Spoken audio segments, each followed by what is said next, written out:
Salam, hər vaxtınız xeyir olsun. Bugün biz işarə əvəzlikləri haqqında müəyyən məqamları öyrənəcəyik. Deməli, əsas məsələlər əvvəlcə qeyd olunsun, sonra nümunələr üzərində baxaq. Deməli, işarə məqsədi ilə istifadə edilən əvəzliklərdir işarə əvəzlikləri. Yəni, biz nəyisə işarə eləmək istədiyimiz zaman bu əvəzliklərdən istifadə edirik.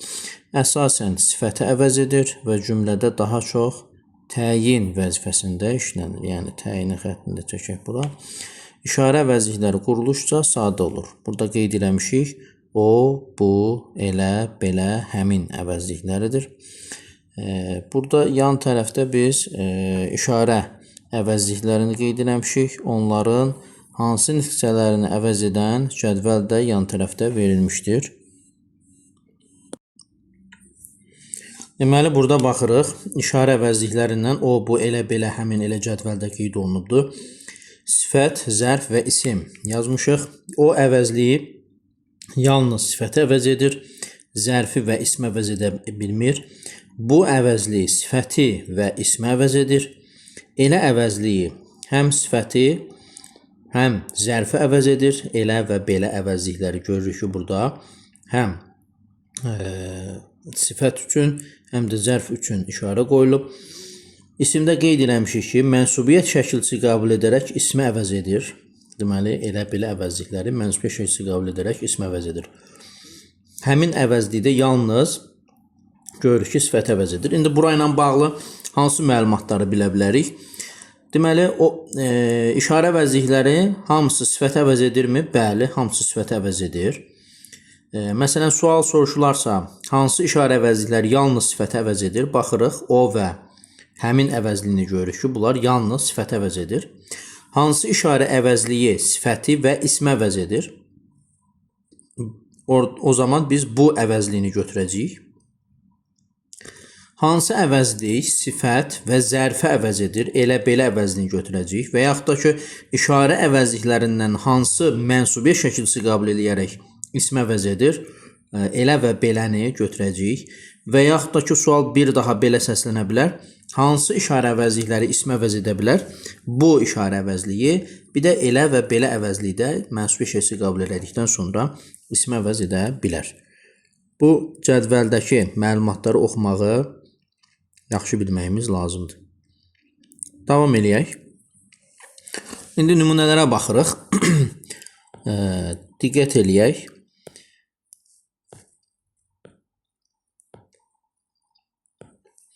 Kənan o kəndlərdə çox olmuşdu. Burada diqqət eləyəcəyimiz məqam var. O kəndlərdə sual veririk. Hansı kəndlərdə? Deməli, təyin olacaq. Və burada bir məqama diqqət edirik. O əvəzliyi hansı sualına cavab verdiyi zaman həmişə işarə əvəzliyi olur. Bunu yaddan çıxarmayaq. O həmişə bizim evimizə gəlib gedərdi. Burada diqqət eləyəcəyimiz məsələ nədir? O kim sualına cavab verir?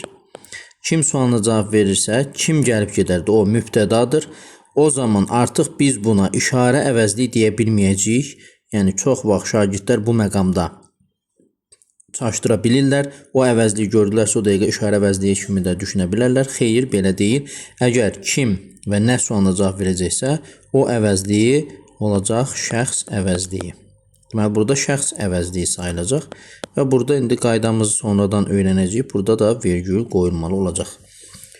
Bu tarixi hadisə heç vaxt xatirimdən çıxmaz. Hansı tarixi hadisə? Hansı sualına cavab verir? Deməli, təyin vəzifəsindədir və işarə əvəzliyimizdir. Onsuz da bu bütün məqamlarda işarə əvəzliyi olacaq. Kənan elə kitabları çox sevir. Hansı kitabları çox sevir? Necə kitabları çox sevir? Necə, nə cür, hansı sualına cavab verə bilər? Burada da yenə təyin vəzifəsindədir, işarə əvəzliyidir. Mən belə şəhərdə qala bilmərəm. Necə şəhərdə qala bilmərəm? Belə şəhərdə qala bilmərəm. Burada yenə işarə əvəzliyidir, təyindir. Düzdür, tələffüzdən asılı olaraq bu həm də köməkçi hissəsi kimi düşünülə bilər. Belə sözü əvəzlik kimi amonimdir. Yəni, o məqamı da yaddan çıxarmayaq. Növbəti vaxtlarda bu barədə danışarıq.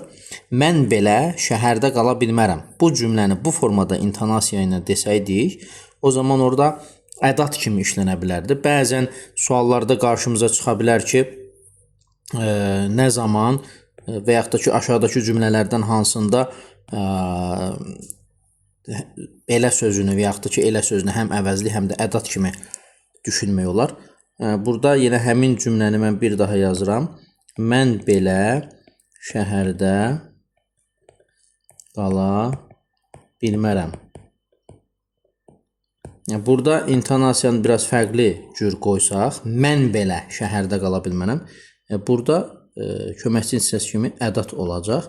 Amma mən belə şəhərdə qala bilmərəm. Necə şəhərdə qala bilmərəm? Yəni böyük şəhərdə qala bilmərəm, nə bilim, qələbəli şəhərdə qala bilmərəm və s. və ilə axır formasında qabağımıza çıxa bilər. Bu zaman işarə əvəzlidir və cümlədə təyindir. Həmin meyvələr dünən bağdan yığılmışdı. Hansı meyvələr? Həmin meyvələr yenə təyindir və işarə əvəzlidir. Yəni həmin sözünün başqa neçəsi olma ehtimalı yoxdur. Mən onunla belə danışmışam. Necə danışmışam? Burada diqqət eləyək. Necə danışmaq, yəni feilə aid olub, hərəkətin necəliyini bildirdiyinə görə burada artıq zərfi əvəz edir. Zərfi əvəz edir. Baxın, bu zərf deyil, zərfi əvəz edir. Buna diqqət eləyirik. Əvvəlki nümunədə isə, yuxarıdakı nümunədə isə, buradakı nümunədə isə belə şəhər əşyaya aid olduğuna görə sifəti əvəz edir deyirik biz buna. Sifəti əvəz edir. Kərəm heç vaxt elə deməz.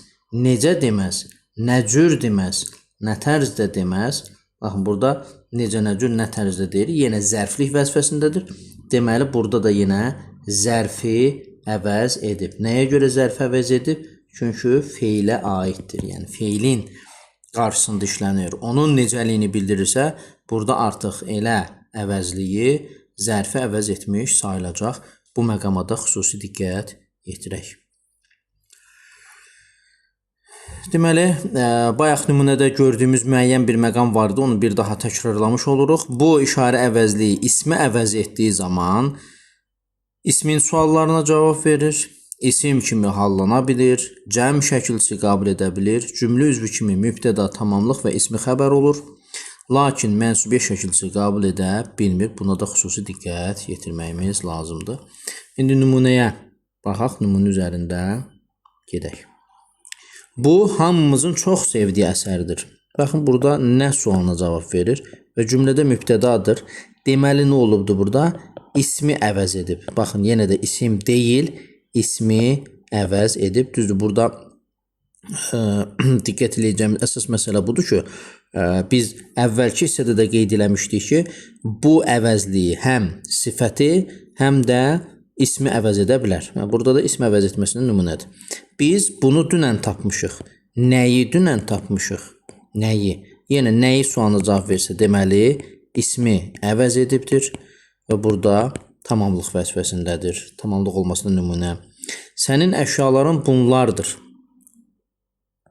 Burada da bunlardır. Baxırıq, cəm şəkilçisi qəbul edib, xəbərli şəkilçisi qəbul edib və cümlədə xəbər vəzifəsindədir. Yenə işarə əvəzliyidir.